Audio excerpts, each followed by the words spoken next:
Have you ever wanted to just sit down and have a lot of fun with the literal sounds that you're creating, the frequencies, just to be able to play almost randomly, almost innately, just sit down, put your hands on the guitar and just play beautiful chord after beautiful chord or melodic line? I have a tuning for you. Welcome to A tuning. All right? This probably isn't an original tuning. There's probably nothing original about this idea. It's actually based on kind of a classical idea of stringed instruments, but I noticed that I've always felt a little more comfortable with like a drop tuning. I didn't know why for the longest time, other than that, haha, put finger here, and there's your power chord, right? It's one finger. I realized, I think the main reason I like it is a drop tuning is tuned in fifths rather than fourths like a traditional guitar. Certain stringed instruments, I think violin, viola, basically anything except like a double bass, right, of the classical stringed instruments is tuned in fifths instead of fourths. Modern guitar, modern bass, classical double bass, those are tuned in fourths like E, A, D, G. This tuning kind of combines two ideas that I really enjoy emoting in my playing. One of those being, a tuning in fifths, and the other one being an extended range. Actually, side note too, if you are starting guitar and just want to get started playing guitar, I'd actually, at this point, recommend getting a 7-string and then working your way up to an 8-string. I feel like modern music is progressing to a place where 7 strings and the range extension that they offer are becoming just more and more widely accepted. They're just simply more useful for any style of music because it gives you more dynamic range. It gives you more sound possibilities just across the spectrum. It doesn't matter the genre. And I think it's somewhat prohibitive to your journey to start with a 6-string now if you could get a 7-string from Guitar Center for a very similar price. And I don't like Guitar Center, I just wherever guitars are made. Start with a 7-string, and then when you're ready for the next extension of range, move to an 8, because I think there's already plenty of music to learn that's written with a 7-string guitar. And for me at least, having very low notes that cross over into the range of a traditional bass, is at least very enjoyable to play just alone in your room, but I think it adds a lot to the sonic possibilities of whatever musical group you're playing with. So that being said, I was looking for a tuning in fifths on this guitar, and I kind of just wanted 3 strings. I've messed around with 4 strings before, but for this time, I just removed the G, since, this traditionally B and E, they're thinner strings, the G's kind of wound, and it creates this delineation. This is kind of a separate part of this instrument now. It's similar to, say, a harp or a sitar in a way that it doesn't resemble a sitar in any way, but just in the sense that it has, drone strings that, can ring or can be struck. Except here, you've got the possibility to fret these notes. So I settled on a low A.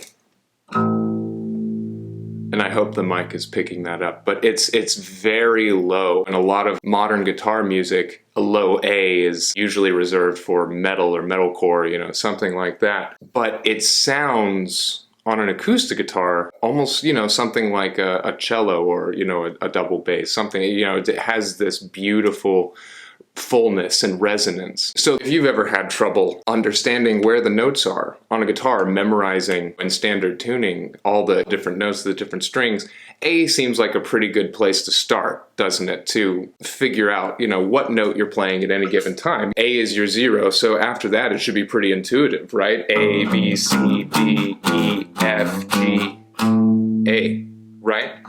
A, B, C, D, E, F, G, A. This middle note is an E. So we have A, E, A. What this serves to is if your second string is an E, this is the same E that is your lowest note in standard tuning. This A is the same A that is on your second string in standard tuning. So if you remove this lowest string and you play EA, that's the beginning of your E or E minor, E major, E minor in standard tuning. So if you ignore this lowest A after you've started memorizing A, B, C, D, E, F, G, A, you have E, right? E, F, G, A, B, C, D, E. That's going to be the beginning of standard tuning. And another reason why I recommend starting with a 7-string is this tuning, in a way, introduces you to the feel of an extended range tuning, because you're shifting your standard tuning, E and A, to higher strings, and you're giving yourself an entire octave to weave into your understanding of standard tuning, right? Just as you would with a 7-string. You know, if this was a 7-string guitar, this would be the low A, and you would just have your standard tuning, but you could have your 1-finger power chords on your 7-string. I feel like I've struggled to grasp, at least, you know, when I was younger, starting to learn the guitar on my own, that kind of thing. It seemed like all we could do was just memorize note placements on frets, right? On the string, it's like, oh, I've looked at the chart. This is, oh, that's a D, you know? It's not. Wait, is it? It's not. Wait. It is a D. Whatever. So if you know a little bit about guitar, you may be like, this is dumb, this is nothing. I can't imagine this being even a versatile tuning. This is just a drop tuning with some drone notes. Why do you think this is helpful or different?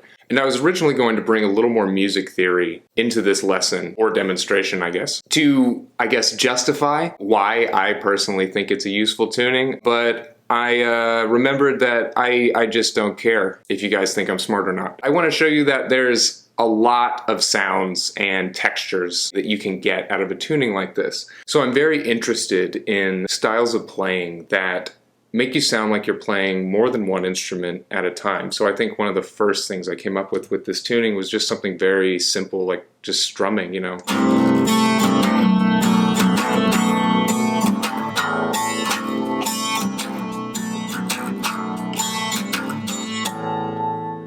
You know, and with your drone notes, you can hit things like harmonics on them. And as long as your finger technique is fine, they can ring while you're playing something up here, kind of adding more of a fullness. I really love arranging and composing guitar parts that utilize all the strings as much as possible. I think the first riff I came up with was something like...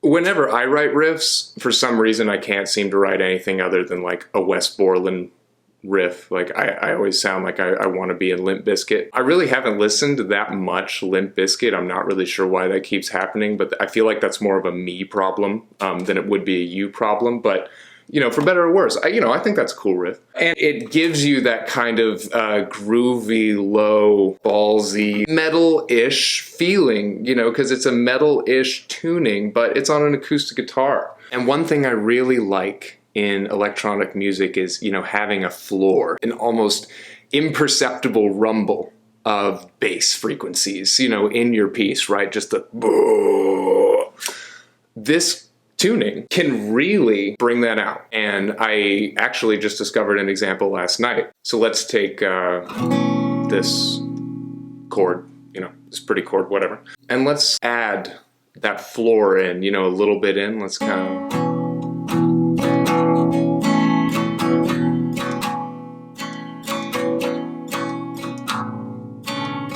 Feel it?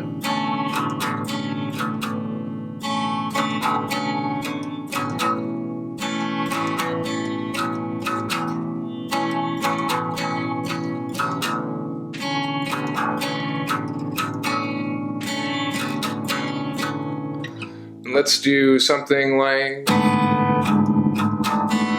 gotta keep that dissonance, you know?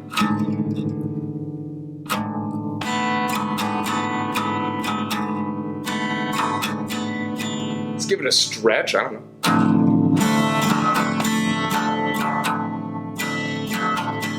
Resolve.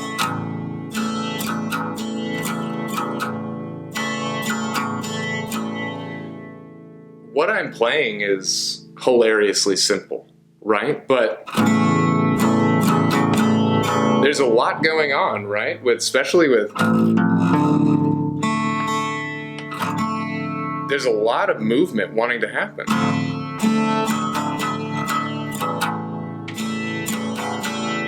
There are a lot of places you can go with that. You don't have to, it doesn't have to be that simple. That's what I love about this tuning, is that you can just do simple things and make it more complex the more you hear and listen. Let's go back to this chord, right? You hear that? That wobbling, you know, that just rhythm, that under it, that just sits like, isn't that, it's wonderful, right? Regular guitar doesn't give you that. I'm no longer interested, basically, in not having that, right? It's so just, it's great. Let's back up a bit and say, yo, I just want a guitar tuning that just lets me sit down and riff. I just want to riff, right? I feel like this is probably, you know, the tuning for a Converge song, maybe, you know, like,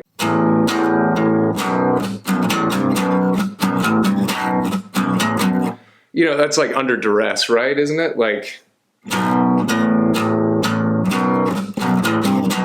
I'm pretty sure it just, you know, goes up here somewhere. To resolve, listening to that song, I often heard something that was kind of spookier, like the dungeon levels in Super Mario World, you know, that has that kind of climb at some point in the dungeon theme, like the da-na-na-na-na, something like that, right? So, you know, let's say you've got something simple.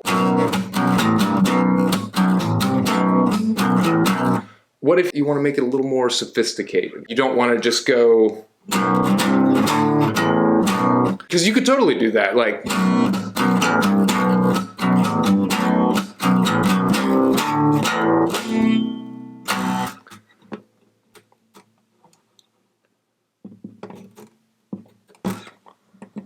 okay, had to change strings because it broke on me. One thing I do really like about this tuning too is it really works with dead strings that have been on the guitar for a long time, because it gives a nice, less resonant, more percussive sound. But, you know, with new strings too, sounds fine. May have to deal with some tuning issues. I'll do my best to keep that in check. Wouldn't be a real lesson without something, right? It's like I'm here or there in your room with you. What were we talking about? Converge, Super Mario. Let's say, you know, you want, instead of, you want something a little more complex, maybe a little more, not necessarily dissonant, but, you know, something a little gnarlier, right? So you go, and where I'm bringing in the Super Mario World influences, like I said, I'll sing it again. Da-na-na-na-na, something like that, right? You know, instead of, you've got your octave from your fifth chord here. So you keep this dissonance. And maybe, you know, a little higher note. So you have, and you have some movement here, right? Let's, instead of going, let's again, keep that octave, right? But instead of having the low octave, let's give it some dissonance in the lower register. So we have, and you know, we've got our, let's just keep our pinky, you know, a fourth away still, like. So we have, and then take that complexity and resolve it back into what we were playing. We can just play our open, right? So we have,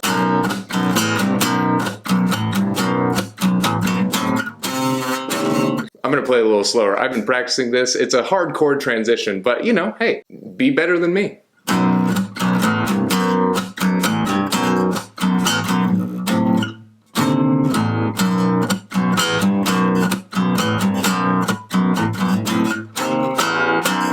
You know, something like that. There's a great amount of nuance to be found in your standard kind of one finger chord, you know, even just putting your pinky. Isn't there so much character to that? And you know, and since it's a drop tuning, you can write a better version of Everlong, right?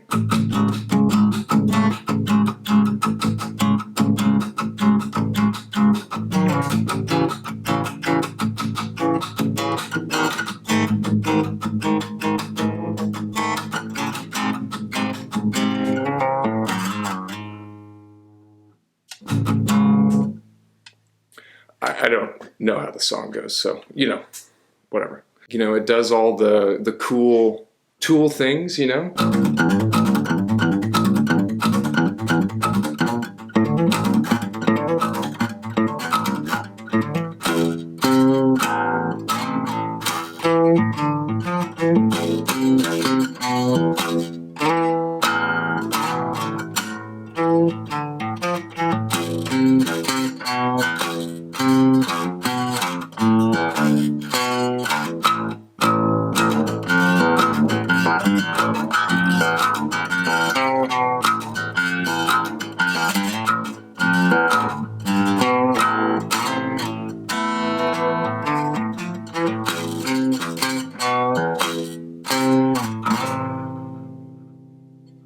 Does that annoy you?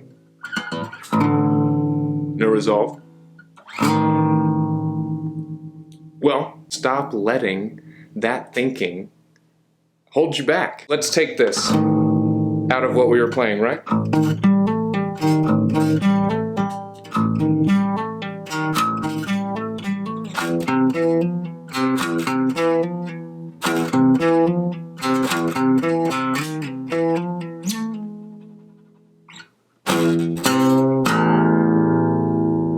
That little bit took me 10, 20 minutes to write. Saved you 20, no, well, okay, I didn't save you 20 years on your next album, because it's not a full album, but, you know, like, at least 5 years off your next album, right? You're welcome. Tuning in fifths is so forgiving, in my opinion. You can just find a spot that you feel like you run up against a wall, and then if you just stop yourself and, you know, think for a second, say, hold on, maybe there's a door through this, maybe there's a way around this wall. For me, it seems to be there just about every time. And I think tuning in fifths rather than fourths, at least more so for me, lends itself to other musical ideas like sequencing. Here's a part where I was going to list out, you know, all the notes, the chords or whatever, but I initially just wrote this in about 10 minutes while obsessively watching Dean Lamb videos on YouTube. If you're a guitarist, I think Dean is a wonderful example of someone who's pushing the human limits of guitar, and he will always say, he's like, it doesn't matter what your technique is, what your understanding, you know, if you can play it, you can play it, right? And with this piece, or any piece that you write for yourself, I think is, say, a good introduction to something like Pima. Or is it PEMDAS? Whatever. The you know, guitar finger style technique. With Pima, you have your thumb controlling the first 3 strings, right? But here, you can just put one finger on each string and come up with a, you know, a nice little part for that. So it'll get you comfortable just feeling the guitar with your fingers, getting a better understanding of how your skin, your fingers interact with metal strings or, you know, any type of strings before you launch into a whole 6-string, 7-string guitar and try and tackle that. This little piece I came up with almost absent-mindedly. I just started with chords that I thought sounded nice in this tuning, right?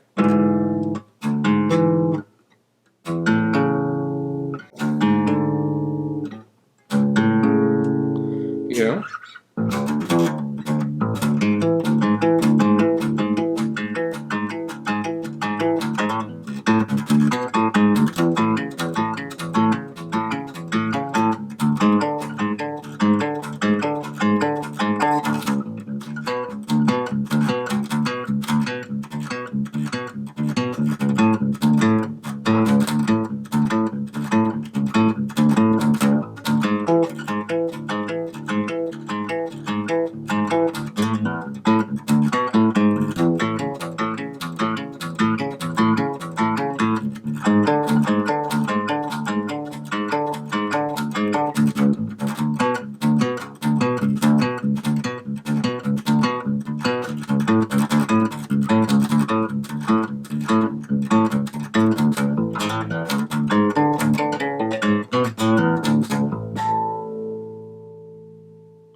It never ends, right?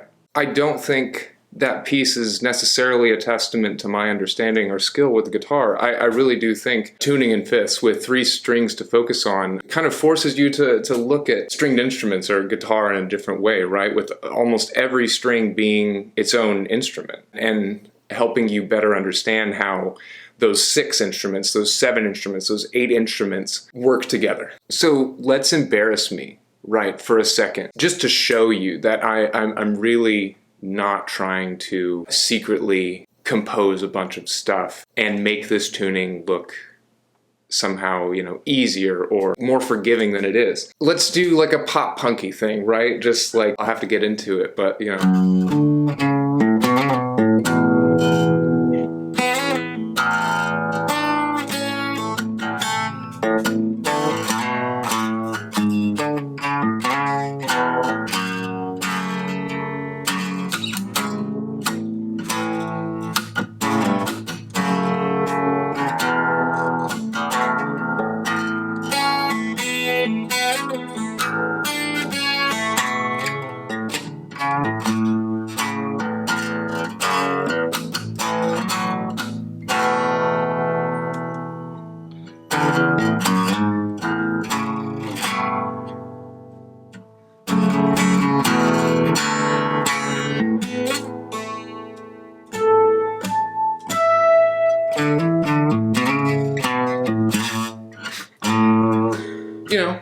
look at that.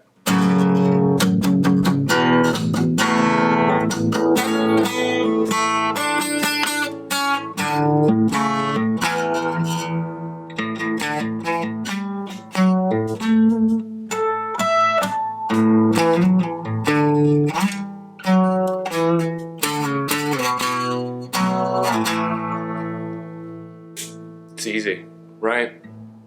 I hope this looks like I don't know what I'm doing, right? Or that I'm not thinking about it.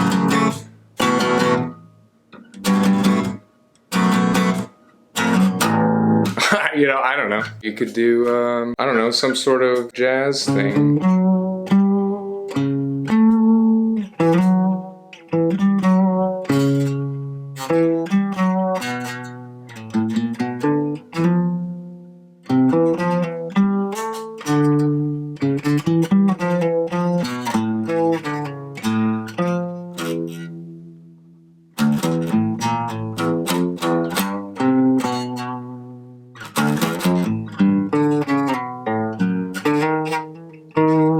Yeah.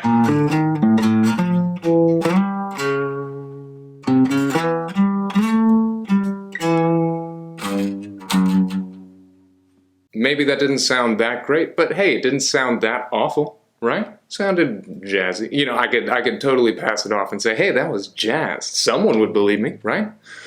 You can do the same thing. So last thing. Say you're getting used to, this tuning in fifths. You want to try out, something more similar to standard tuning, tuning in fourths. Could, let's see, what do we have?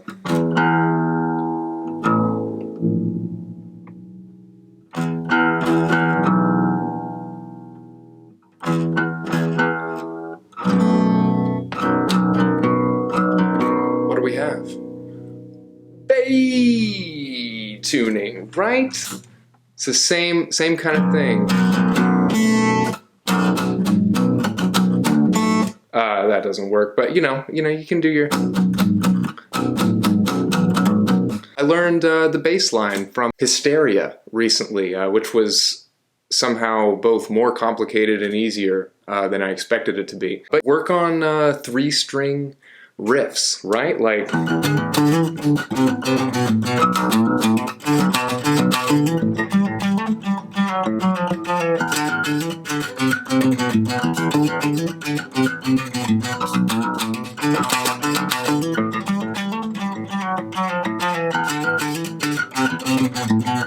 It's perfect for that. There's a song that Slash did with Chris Cornell, Rip. Whenever I'm in standard tuning, it's my go-to warm-up. I think it's just a great finger stretcher. You can work on slides, precision. It goes something like...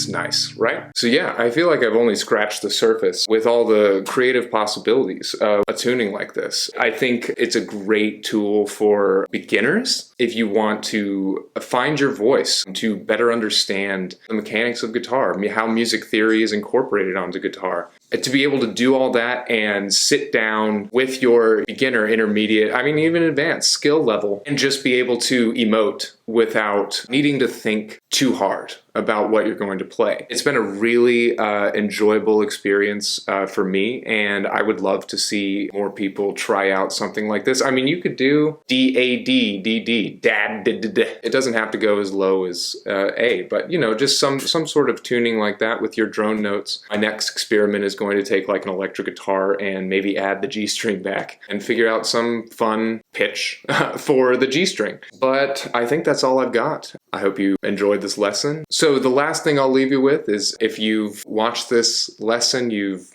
really enjoyed it, you want to give it a go yourself. Let's say you don't have a tuner or you don't want to reach for it. Say you have a guitar right off screen, like right there. Pick it up. I'll give you a tuning right now for it, okay?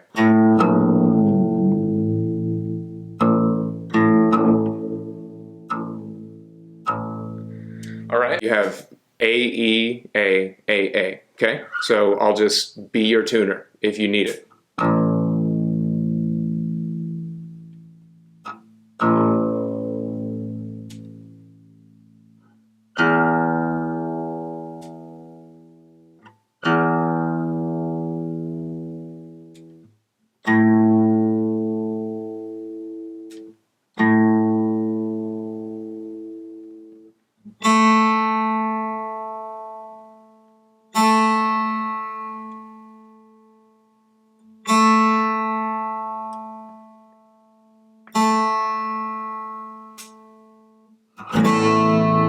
Right? And hey, let's say you want to try out Bay.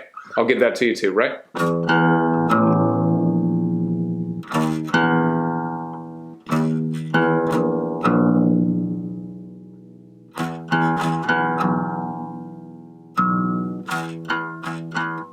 All right, here we go. B.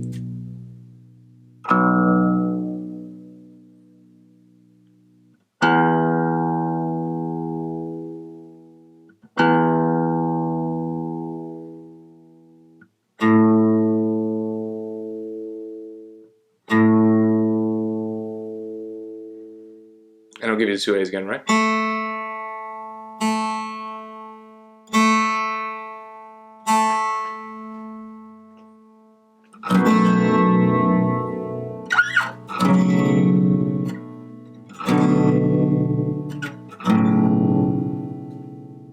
It's a nice chord to end on. Have a good day.